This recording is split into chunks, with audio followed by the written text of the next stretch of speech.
I'll just say a couple things just to start out with. So I heard this. I heard the Six Paradigms of Jouissance when it was first given, and Miller makes a little reference to this talk that he gave in Los Angeles, and it's called something else. It's called something about subjectivity, but it basically was.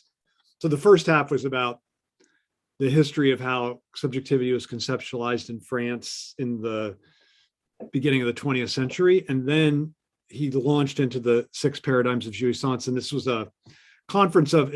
It was a fledgling organization called the American Lacanian Link, and it died. The people in charge of it were in conflict with each other, so it died out before it even started. It just had this one meeting, and his talk was, so he talked for 3 hours, and he only got to the fifth paradigm, and he's like, "I'm going to stop there." And then you'd think like people were like, "Oh, thank God it's so," but I have to say there was a collective groan, and people audibly shouted out, "No, keep going." And but he didn't keep going. So it was I think just a testament to how impressive it was that he spoke for 3 hours and people were upset that he stopped. I'm not going to speak for that long. I'm going to speak for much shorter, more like 30 minutes at the max. And I would also say that my spouse and I, Hillary and Roni, were friends with Slavoj Žižek, and Slavoj had arranged for Miller to come over, and they're now not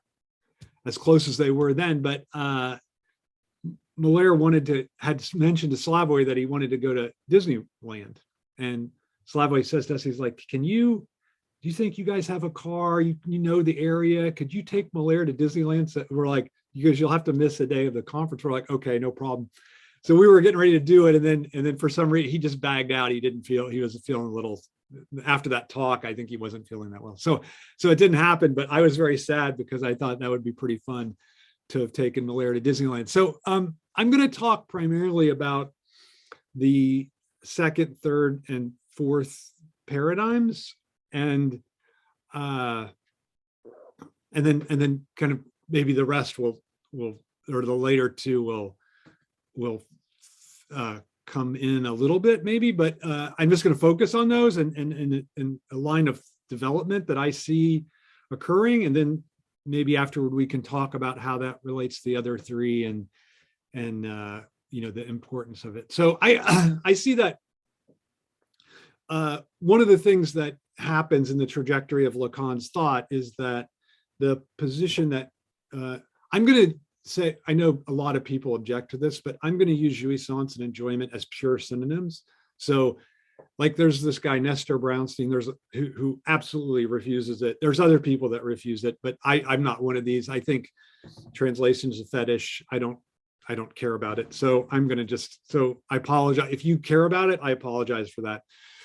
So the position that enjoyment occupies relative symbolic order, I think, undergoes a pretty dramatic change as Lacan's thought unfolds, especially between the mid 1950s and the early, or from the beginning really, and then the early mid 1960s. So the development, I think corresponds to an increasing political radicality that Lacan himself never mentions or theorizes. But I don't think it's a coincidence that those of us who are interested in the political nature of psychoanalysis and of Lacan's thought tend to glom onto what Miller calls the fourth paradigm of jouissance. So I don't think that's a coincidence. I think there's this movement to an increasing radicality that reaches its apex. I want to say political radicality reaches its apex in the fourth paradigm. So early on in this, what Miller calls the second paradigm, Lacan identifies the phallus as the signifier of jouissance, right? And the phallus itself doesn't enjoy, but it's the signifier of a lost enjoyment within the symbolic structure. So if the word is the murder of the thing, if the symbol is the absence of the object, the symbol is also the absence of enjoyment, but the phallus symbolizes that lost enjoyment. So as a result, I think enjoyment gets associated early on with the symbolic father who has the phallus. And I think this association actually follows directly from Freud, who those of you who are Freudian or have read Freud know this, that he's very insistent that there's only one libido and that the libido is inherently masculine. So I could have cited a million spots where he says this, but this is from 3 essays on the theory of sexuality. He says libido is invariably and necessarily of a masculine nature, whether it occurs in men or in women, and irrespective of whether the object is a man or a woman. So libido is masculine, Freud thinks, because it's active. Even later, he'll complicate this active as masculine, passive as feminine, but he still will keep to this idea that libido is masculine. So feminine sexuality represents a mystery for Freud, the famous Was will das Weib, right? What does the woman want? Because it brings satisfaction while at the same time partaking of the inherently male form of libido. And this is why, according to Freud, the girl has a more tenuous, treacherous path through Oedipus and castration complexes. So as Freud sees it, things are a little less straightforward for femininity because of this masculine form of libido, right? And so this association of jouissance, enjoyment, with the phallus. So the phallic structure of enjoyment becomes clear, I think, in most sexist jokes that find comedy in masculine sexuality and that occur without a concern for feminine enjoyment. So I'm going to tell one, this is not my sexism, just to be clear. This is just an example of this kind of joke. So, and I think it's a pretty good illustration. I was thinking it's kind of funny. It's not horribly sexist. The joke is about a father and son cannibal who go out hunting for the family. And the father and the son look around, they're looking for someone to eat for dinner. And they see a skinny man walking by. The son's ready to pounce on him. The father holds him back. He's like, okay, there's not enough meat on his bones for us to have a good meal. Let's let him go by. So the son acquiesces. He's like, okay. And then they see an overweight man walking past. The son's like, okay, he's got enough meat on the bones. Let's get him. Again, the father holds him back. He's like, no. All that fat will clog our arteries. We need to be patient. We'll get a better meal. So another few minutes go by. And finally, a really attractive, very fit woman walks past. And now the son says, we should kill her because she's perfect size. No, the father responds, let's take her home and then eat your mother. Okay, so again, I think this is funny because, again, sorry for the sexism, but the point of this joke is that there's no space for the woman's enjoyment, right? That all, like libido is all, jouissance is focused on the phallus, all humor is focused on the phallus. I have an anti-phallus joke coming up later, so it's not just that. So in the early seminars, Lacan's great innovation, I think, is to distinguish between the symbolic phallus, the phallus as a signifier, and the real phallus. And if you know Seminar 6, Desire and its Interpretations, or if you just know his reading of Hamlet, this is one of the things that Hamlet struggles with, is one of the sources of Hamlet's neurosis, is that he can't distinguish the symbolic king from the real king. And so his mother's desire for the real king, like that, the real king is a problem for Hamlet. So the phallus doesn't actually enjoy, but it's the signifier of this missing jouissance, right? So this distinction between real phallus and the signifier seemed at the time for many people a very important feminist gesture. So there's clear implications, I think, that the privilege that the phallus has nothing natural about it at all. And so that's why feminists initially, even some feminists that I think they shouldn't have felt this way, but thought were suspicious of Freud, were much more accepting of Lacan, because they thought that he made this distinction between actual penis, real penis or real phallus, and symbolic phallus as signifier. And that's a key thing. This is what Jacqueline Rose says in her, this is a landmark book called Sexuality in the Field of Vision. She says the importance of the phallus is that its status in the development of human sexuality is something which nature cannot account for. So the fact that it's symbolic, not natural, is crucial, right? So by insisting on this absolute difference between phallus as signifier and the male sexual organ, Lacan makes, if he wasn't trying to, makes an important feminist gesture that subsequent feminist thinkers that are invested in psychoanalysis take up. So, but all the same, I think it's important that the signifier of jouissance is at the center of the symbolic structure, which is phallus. So although subjects occupying the position of symbolic authority are just tools of the phallus, I think this is also an important idea. They're tools of the phallus that they bear rather than being directly identified with it. Jouissance is nonetheless located at the site of the phallic signifier, the heart of symbolic order. So within this early, and again, this is the second paradigm of jouissance, within this early conceptualization of jouissance, social authority is where jouissance is located, or at least the signification of it is located. So here I think we could say Lacan's implicitly following Freud's theorization that all libido is masculine, implicitly, not explicitly. So even though he's making this distinction between symbolic and real phallus, he's not really departing from that idea of libido as masculine. So when composing Seminar 7 on the ethics of psychoanalysis, Lacan, and this is what Miller will call the third paradigm of jouissance, Lacan makes, I think, a really important move away from the phallus and away from the phallus as the site of jouissance. So it shouldn't be surprising, I think, that in this seminar, his example for this form of enjoyment is not a man, it's not Hamlet, it's a woman, right? So enjoyment is not located at the site of social authority or with the phallic signifier, but instead in the void of das Ding or the thing. So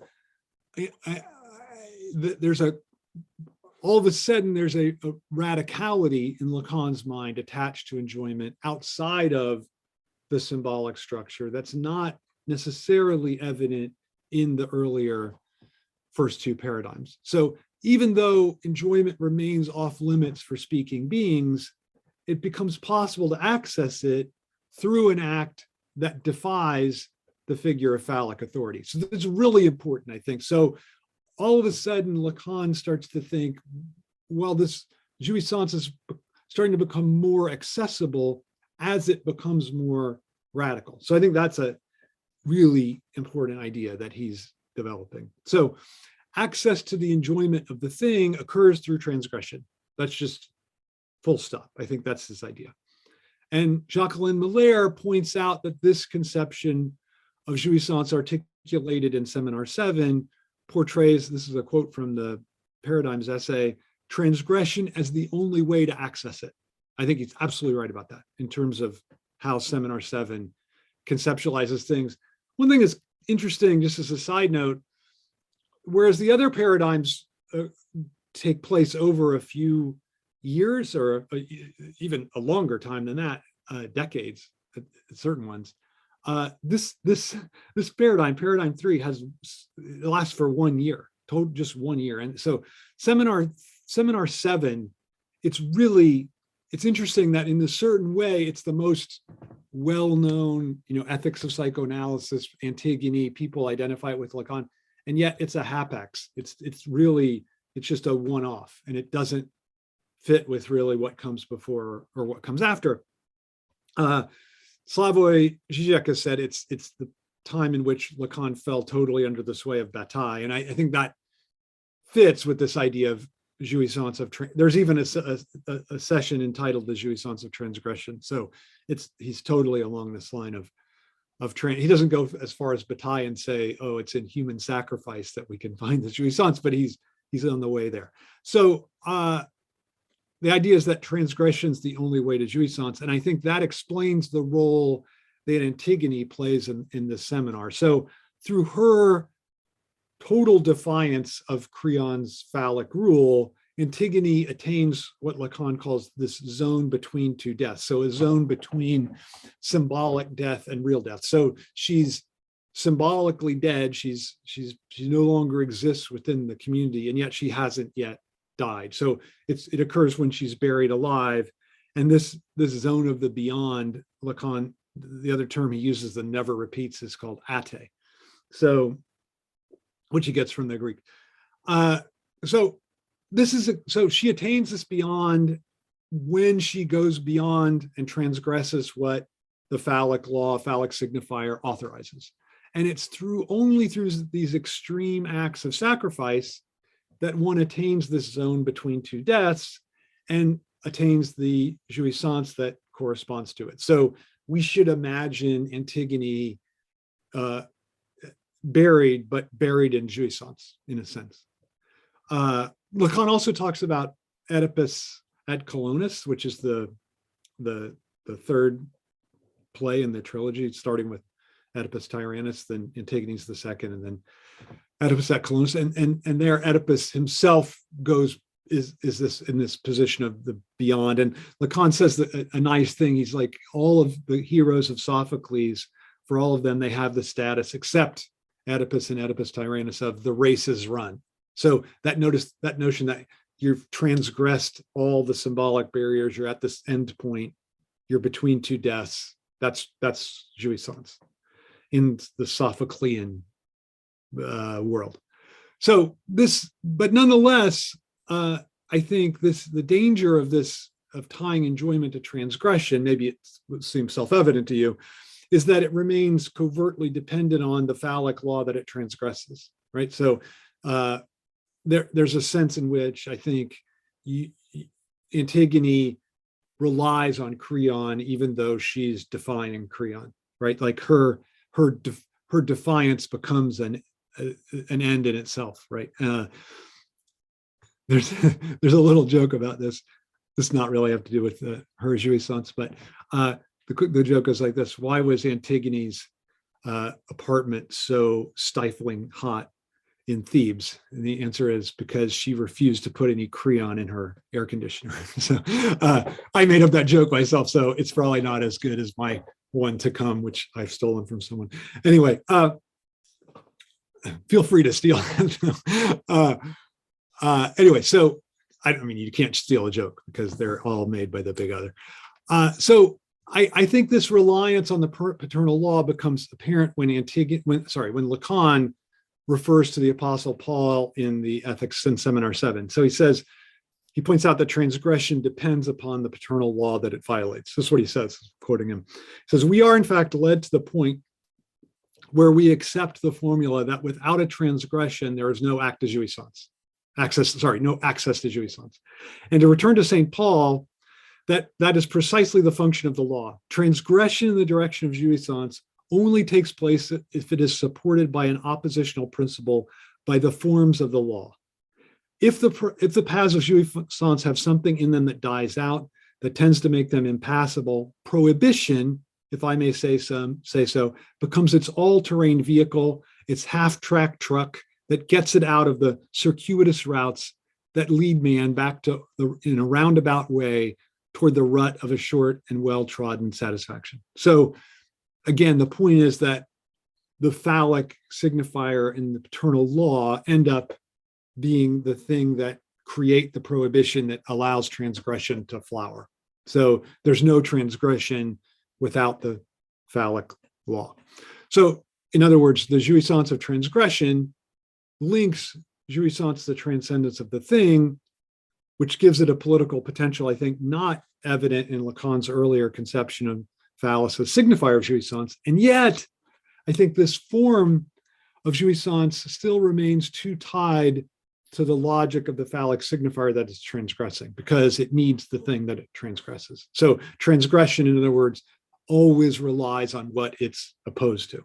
So Antigone, you might say, breaks from Creon's rule, but nonetheless depends on his prohibition, because without a symbolic law, there's nothing to transgress. And I think this is why this third paradigm of jouissance, this conception of jouissance, is ultimately a dead end. I think that's why Lacan abandons it so quickly, right? Like he dumps, basically Seminar 7 is this hitch in his thought, and then he just dumps it.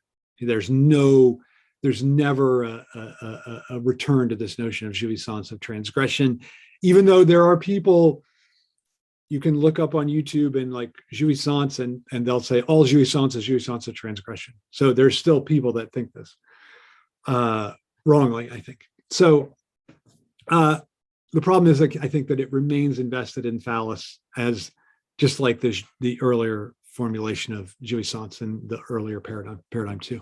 So the conception of jouissance in Seminar 7 has inspired many political thinkers. Antigone serves as a model for the political act in theorists like Slavoj Žižek, Joan Kopčak, Alenka Zupancic. But it's interesting. So Slavoj himself grasps, I think, the problem inherent in this appeal to Antigone as a political model. So here's what he says. So he laments, that's what he calls it, says, the overblown celebration of Antigone. He doesn't say that he's responsible for the overblown celebration of Antigone. He was, but okay. Then he says, this way he says, Antigone is sublime in her sad enumeration of what she is sacrificing, which indicates the transcendent contours of the thing to which she retains her unconditional fidelity. Is it, this is the big point, is it necessary to add that this Antigone is a masculine fantasy par excellence? So for Slavoj, Antigone is in love with her own self-sacrificing more than with what she hopes to accomplish politically, which is why she's not a good political model. And this image of the self-sacrificing woman who's devoted to the sacrifice is precisely the problem, because it fits right within this patriarchal male fantasy. So it actually prohibits Antigone from acting as a model for authentic revolutionary or radical political subjectivity. So in other words, she remains within the structure of a very traditional kind of femininity and remains tied to the phallic order that she's contesting. So then I think there's a real, very radical break that occurs between paradigm 3 and paradigm 4. And I think we can date this almost precisely. So it starts to get developed in the transference seminar, which is seminar 8, right after the ethics seminar. And what Lacan is giving birth to, discovering, is the idea of the objet. And this gets, and in the transference seminar, it takes the form of the agalma that Socrates seems to have within him. But then it gets its real formulation, seminar 9 on identification. And there he enacts a fundamental shift in the location of the subject's enjoyment. I think this is the really crucial gesture in the development of his thought. So enjoyment ceases to be associated in any way with the phallic signifier or even with the act of transgression, and becomes the province of the objet, which is the object that is just the gap within the signifying structure, this failure of the signifying structure, what doesn't fit within the signifying structure. So with this new twist by Lacan, you could say that enjoyment moves from center to margin, right? Or from center to gap. And I think that is, to me, vitally important and a real radicalization. And I think it's not, again, not surprising that the political charge that people have found in Lacan have found it in this 4th paradigm of jouissance that is first hinted at in seminar 9 and then really fully developed in 4 fundamental concepts of psychoanalysis, seminar 11. So this move, I think, represents a fundamental challenge to Freud's conception of libido as inherently masculine. And I think it puts to rest any residual privileging of the masculine position. So it goes beyond just dividing between symbolic and real phallus, and it actually says, well, wait a minute, no, libido is actually on the side of what doesn't fit, not on the side of the masculine. So more on the side of the feminine than the masculine, if we're going to still think in those terms. So from its inception, I think psychoanalysis challenges the structure of phallic authority. I think this is absolutely clear to me that Freud's whole point is phallus is a fraud, that's the starting idea of psychoanalysis. So it recognizes that phallic authority is inevitably caught up in what Jennifer Friedlander calls the logic of man's imposture, from which it can't escape, right? So that is a basic psychoanalytic idea. And yet, I think as long as Freud and Lacan following him identify jouissance with the phallic signifier, even if it's a signifier of the missing jouissance, they limit in a certain way the radicality of the psychoanalytic project. And it's tied to a radical egalitarian politics. So I think they successfully deflate the phallus, but they don't dissociate it from jouissance. And this a kind of blurring between social recognition and jouissance remains. And I think that's something that changes with the fourth paradigm. So what's important, I think, about Lacan's turn to locating enjoyment in the objet is that it reveals that enjoyment is absolutely opposed to symbolic recognition, right? And I think someone could say, well, that's hinted at early on. Maybe that's true. But I think it becomes really clear once enjoyment gets located in the objet because that's what's missing in the symbolic structure. It's what is not signified, right? So as long as the phallus appears to function as the signifier of jouissance, symbolic recognition seems to convey enjoyment on those who receive it. So enjoyment in this way is distributed from the center of the symbolic structure. And those occupying the position of phallic authority are thus more proximate to jouissance than those who don't belong to the symbolic structure, who don't fit. So non-belonging then would be the index of a distance from jouissance in the earlier paradigm. Although this changes in Seminar 7 with Antigone, I think Lacan's conception of jouissance there remains too indebted to the phallic order that it contests, that it wants to transgress. Again, this investment of transgression in what it's opposing. So jouissance, you could say, still operates from center to margin, even if the margin involves this dramatic transgression of the center. And I think this is what completely changes with the development of objet starting in Seminar 9 and then working through the seminars up through Seminar 16. So as a result of this development, so this is basically the mid-1960s, toward the end of the 1960s. With this development, I think the phallic signifier becomes not the location of jouissance, but the signifier of its absence, signifier of castration. So libido is no longer masculine. Phallus comes to represent a flight from libido, I think. So it marks the turn, phallus that is, marks the turn away from jouissance, betrayal of the objet through the effort to transform this constitutively absent object into a full presence. That's what phallus tries to do. So at this point. So the political valence of Lacan's thought, I think, changes dramatically with this theorization of objet as the site of jouissance. So the political charge ceases to be limited to exposing the fraud of phallic authority and becomes instead a reorientation of how we should map the social terrain in terms of jouissance. So once Lacan conceptualizes enjoyment as occurring in the gaps of the signifying structure, he actually associates it with those who lack social recognition, who lack phallic authority, or the symbolic identity that comes from, that's bestowed by that phallic authority. So with this move, I think enjoyment itself becomes radicalized in a way that it was not even through Antigone, through Seminar 7, through the third paradigm.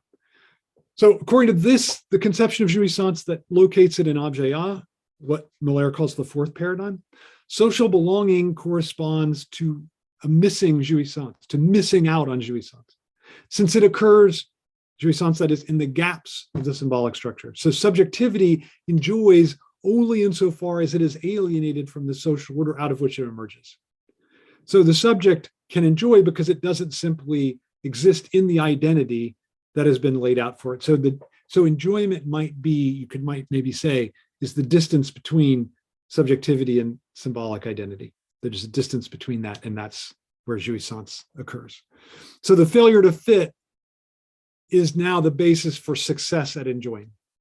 So in contrast, I think those who belong to the social order have to find their enjoyment through those who don't belong. So those inside have to enjoy parasitically. So enjoyment doesn't just come through defiance of the phallic law, but through the possibilities opened up by its inherent failure. So the phallic signifier becomes the signifier of the failure to enjoy, not of enjoyment.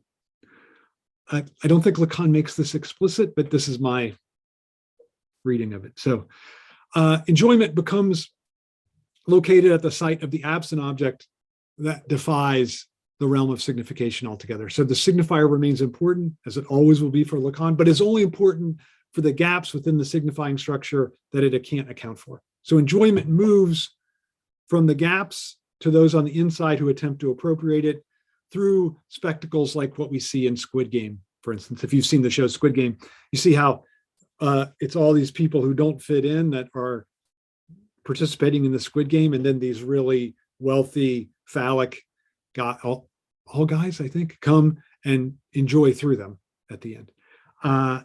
And they're pretty impoverished in their enjoyment. So the jouissance associated with the objet art becomes apparent, I think, in jokes that show jouissance occurring where the figure of phallic authority cannot see or experience for himself. So this is an anti-sexist joke. So these jokes, I think, find comedy, jokes like this, find comedy in what doesn't fit within the phallic order. So here's one such joke. So a wealthy old man, his young wife, and a handsome stranger are shipwrecked on a desert island. And seeing the situation, the young wife quickly loses interest in the wealthy husband and starts to flirt with the handsome stranger. The three build a lookout tower to watch for passing ships that could rescue them from the island. And the stranger offers to take the first watch up in the tower. As the husband and wife are gathering driftwood in the sand, the stranger yells down, "Hey, no sex on the beach, get back to work." And the husband yells back, he's like, "We're not having sex, nothing going on here." And then later the stranger yells out again, he's like, "Hey, cut out the sex on the beach, get to work." And the husband's like, "Look, nothing's happening. You're delusional." And the stranger's like, "Okay." And then so the stranger gets done with his turn on the watch, and the husband takes his shift in the tower. While he's up in the watchtower, his wife and the stranger start to have passionate sex on the beach. And the wealthy husband on watch exclaims, "Wow, it really does look like fucking from up here." So in this joke, the husband has the phallus. So he has the wealth, everything that allows him to attract this appealing female romantic partner, but his possession of the phallus is what excludes him from jouissance. So the young lover is able to dupe him by acting as if he sees the husband enjoying when he knows full well that he isn't, right? So the joke plays on the symbolic father, the phallic figure's inability to see enjoyment while believing himself to have a monopoly on it. So here, the couple enjoys through the symbolic father's castration. Even though he's on high in the tower and he can see everything that's going on, he's actually blind to what happens right in front of his eyes because he doesn't simply perceive ever, but always looks through the fantasy structure that the stranger has already fostered on him. So there's a blindness to the phallus that this joke plays on because it's missing, what it's missing is jouissance. The phallic figure does hold the keys. Sorry, the phallic figure doesn't hold the keys to enjoyment. Instead, it occurs right where he cannot experience or perceive it. So I think as Lacan situates jouissance in the objet art, he takes the side of those who can enjoy where the symbolic father looks but can't see. So jouissance becomes what defies the logic of power, what emerges where power ceases to have a hold.